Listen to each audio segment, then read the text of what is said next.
Take a minute or two to read this question. If you are a normal, well-balanced human being, you probably understood almost nothing. The chart is dense, the terminology is unfamiliar, and the passage contains seemingly impenetrable phrases like variable selection, homogenizing dispersal, and non-dominant process. Unless you happen to be a microbial ecologist, it might feel as though you have no chance of understanding what the question is even asking, let alone answering it correctly. Science questions are some of the hardest to conquer in the SAT. They're the kinds of questions that ruin an 800, and most of the information you find online about how to solve them is superficial, lazy advice that tutors and textbook writers simply regurgitate because they have nothing better to offer. And to be fair, that's because this stuff is as hard to teach as it is to learn. The texts themselves are difficult enough, but the really hard part is maintaining the focus and discipline to study them every day, because without daily practice, you will not improve enough to solve them effectively in the real SAT. In this video, we're going to take a deep dive into just one SAT science question to illustrate what a better reading strategy looks like. It's just one example, so obviously not every question will be designed in exactly the same way, but as you'll soon see, it is an excellent example of how tactical, focused reading will greatly reduce your cognitive load and improve your accuracy, even when the science itself is impenetrable. So if you like this video and you want more, you will love our upcoming webinar on how to solve super difficult SAT science-based questions taking place on May 24th, 2026. Book by May 17th and you'll get a 50% early bird discount with coupon code EARLYBIRDSCIENCE. But if you're too late for that, or if you're looking for something else, make sure to check out our website for all the latest and greatest webinars, courses, worksheets, and the like at the link in the description. There's also a comprehensive PDF covering everything you see in this video, plus drills and exercises, so make sure to check it out if you need a little more practice. So, back to this ugly thing right here. The good news is that science passages with charts follow a predictable structure, and once you've seen a few, the reading process becomes mechanical. Here is the general strategy we will use. Read the chart, read the claim, search for missing information, link the text to the chart, choose the answer that describes that link. Many of you probably begin by reading the paragraph from the first word to the last, but starting at word 1 is a bad idea because most, if not all, of the information you find in the first few sentences will not be essential to answering the question. And if it's not essential, it's clutter. And clutter will make the core idea in the paragraph harder to see, which in turn will quickly overwhelm your working memory, flooding it with details and relationships that your mind will desperately try to make sense of, even when making sense of everything is literally impossible. A better strategy is to begin with the chart itself. When reading the chart, your goal is simply to identify the independent and dependent variables and the relationship between them. Let's look at an easier example. In this chart, there are 2 independent variables and 1 dependent variable.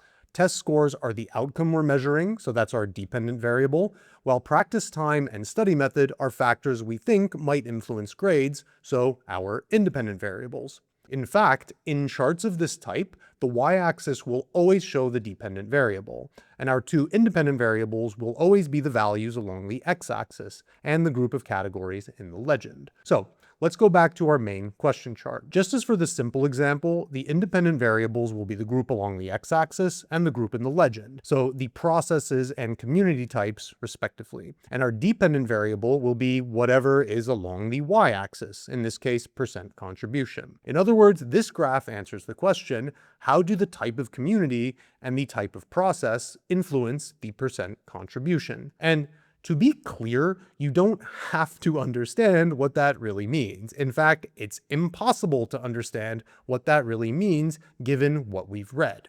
So don't bother and do not worry about it. Just write down what you do know as a simple flowchart and move on to the next step, which is to search for the relationship in the chart. When the data are easy to visualize in real life, this is easy. In this simplified example from a moment ago, the relationship is obvious. As study time increases, so do test scores. and the scores achieved using flashcards are higher than those achieved from simply reading the material. If we go back to our data from the real question, however, it's not so obvious how our independent variables relate to our dependent one. At a glance, the bars are all over the place. There's no apparent relationship across processes, and neither community's percent contribution is consistently higher than the other. Nevertheless, we can make a few observations. We can say that variable selection and homogenizing dispersal show much higher percent contributions for the prokaryotic community than they do for the fungal community. Or we could notice that homogeneous selection and dispersal limitation contribute very little for either community. To be clear, these observations may be utterly irrelevant to answering the question, but by taking the time to look at the chart and observe the data, you are forcing your brain to employ its executive functions and priming it to read the actual text. Because even if your observations are irrelevant, the text will, without any shadow of a doubt, describe a relationship between these variables. And when it does, you will be in a much better position to understand what it's saying if you've already thought about the chart for yourself. Time to move on to the passage. Again, don't start reading from the first word. In fact, don't even look at the passage yet. Look instead at the task. The task tells us two things: whether we want to support or weaken the main claim in the text, and what keywords to look for in the text to help us find the main claim. In this case, we want to complete the statement, so we'll most likely want to support the claim, and we'll probably find the statement right at the end of the paragraph because our job is to complete it. And if we look here, indeed we find the statement being referenced. Let's simplify the sentence by stripping away the extra wording and reordering the sentence to read, "Fungi tolerate environmental pressures more than prokaryotes." The question is therefore asking, which pattern in the chart shows that fungi tolerate environmental pressures more than prokaryotes? Based on this statement, we can again identify a set of independent and dependent variables, as well as the relationship between them. Fungal communities have a higher tolerance of environmental pressures. Prokaryotic communities have a lower tolerance of environmental pressures. In many SAT questions, you would have enough here already to solve the problem. You would simply check the chart and find the bars that correspond to the relationship in the text. But this is not an easy SAT question. So when we do go back to the chart, we see that our dependent variables don't match up.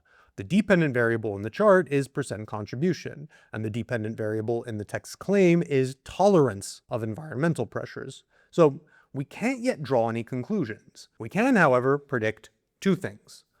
One, the relevant portion or portions of the graph should display a large difference between the fungal and prokaryotic communities. Number two, the text will make explicit the relationship between environmental pressures and the variables in the graph. That definition must be there, because without a clear connection between these two, we can't know which of our three processes are relevant to the claim. So you look for that piece of the puzzle, nothing more. And there it is in the previous sentence, where it says they quantified the contributions of environmental pressures, variable and homogeneous selection. So you now know that environmental pressures is referring to variable selection and homogeneous selection. That's it, nothing more. And you're ready to move on to step 4. Now you return to the graph to find the bars for these two processes. The percent contribution for homogeneous selection is basically 0 for both fungi and prokaryotes, while the difference in percent contribution for variable selection between the two communities is significant. So we've got our guy. In other words, the correct answer must restate this specific relationship. For the fungal community, variable selection has a lower percent contribution than it does for the prokaryotic community. But why does the direction of the relationship flip? Why does the text say we want higher values for fungi, but the chart shows a lower value? There's basically nothing in the text directly explaining this, and to be honest, when I first read the question, I didn't catch it either. But if you follow the logic of the text, there's no other path to the answer. The claim says that fungi and prokaryotes differ significantly for either variable selection or homogeneous selection, and the only portion of the graph that corresponds is variable selection. There's nothing else to understand and nothing to be done about it. So you move on to the answer choices to find one that restates this relationship, that variable selection contributes more to prokaryotic community assembly than to fungal community assembly. And this is exactly what choice C says. Variable selection contributed substantially less to fungal community assembly than to prokaryote community assembly. Answer A doesn't compare the fungal and prokaryotic communities at all, so it's wrong. Answer B emphasizes the similarity between the two communities rather than a difference, so it's wrong. Answer D states that there's a difference between the two, but the statement itself is false. All 5 factors showed at least some contribution for fungi, while only 3 factors contribute to the prokaryotic community. Much more importantly, though, that difference isn't focused on either variable selection or homogeneous selection. In other words, even if it were a true statement, which it's not directly related to the claim. So it's just wrong. So the only option that works is C. And that's it. But what is the connection between percent contribution and tolerance of environmental pressures? For this particular problem, I assure you, you really don't need to know more. But what's going on here is important for other questions of similar difficulty. So we're going to take a little deep dive into the content to illustrate how harder SAT questions employ what I call semantic inversion to create confusion and lead students into traps. So here it goes. Let's create a simplified version with the same underlying logic. Imagine 2 students, student A and student B. We ask both students what factors they considered when choosing their academic subjects at school. We offer them exactly 5 possible factors to choose from: personal interest, teacher influence, peer influence, access to resources, and random factors. If you had to choose which student is more resistant to social pressure from teachers and peers when choosing their areas of academic study, which student would you pick? Well, your first instinct might be to choose student B, because student B's values for teacher and peer influence are higher than student A's. But higher values in the graph mean that those factors have a bigger impact on that student's academic preferences. In other words, a higher percent contribution means a lower resistance to social pressure, and vice versa. So the student with a higher resistance to social pressure is student A, because teacher and peer pressure has less of an impact on their academic preferences. And that is the inversion. Returning for the last time, I promise, to our fungal and prokaryotic communities. The logic is exactly the same. The fungal and prokaryotic communities correspond to students A and B. The processes along the x-axis are the factors that influence their community assembly, which is equivalent to academic preference in our example. And we measure along the y-axis how much a given factor influences community assembly or preference. So when we say fungi are more tolerant to environmental pressures, we mean that environmental pressures will have less of an impact on how their communities form. Prokaryotes, meanwhile, are less tolerant to environmental pressures, so environmental pressures will contribute more to how their communities form. In other words, higher environmental tolerance means basically the same thing as lower environmental sensitivity, and lower environmental tolerance means basically the same thing as higher environmental sensitivity. And that again is the inversion. The left-hand statements are effectively equivalent to the right-hand ones, but because we swap the word tolerance for sensitivity, the direction of the relationship changes. And this allows the College Board to artificially invert the relationship between the variables in the text so that the text and graph appear, at least superficially, to contradict one another, which in turn pushes you to prematurely eliminate the correct answer before you've had time to consider the text more closely. So, to recap, you may be thinking that this all took a really long time, but explaining something is not the same as doing it. This method, boiled down to its bare bones, is much, much faster than reading and rereading this whole thing until you understand it. Just think about our course steps again and how much we actually had to read at each point. First, we read the chart and identified the variables. For this type of grouped bar chart, the variables, as you now know, are always along the axes and in the legend.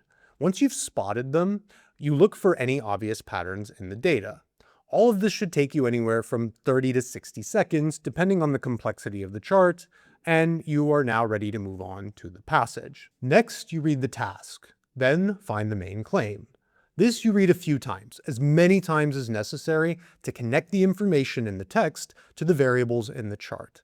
If there are concepts that don't match up, read the paragraph to find the missing links. Just like for the chart, this may take you around a minute on harder questions, and you will probably feel like things are taking too long. But honestly, do not rush. You're saving time by not reading the useless parts, so you must invest that time into understanding what does actually matter. Taking 10 extra seconds to read the chart or the main claim in the text will easily save you a whole minute, and a very uncomfortable one at that, once you get to the answer choices. Because if you've actually engaged your executive functions to connect the dots here, the correct answer will be fairly quick to spot.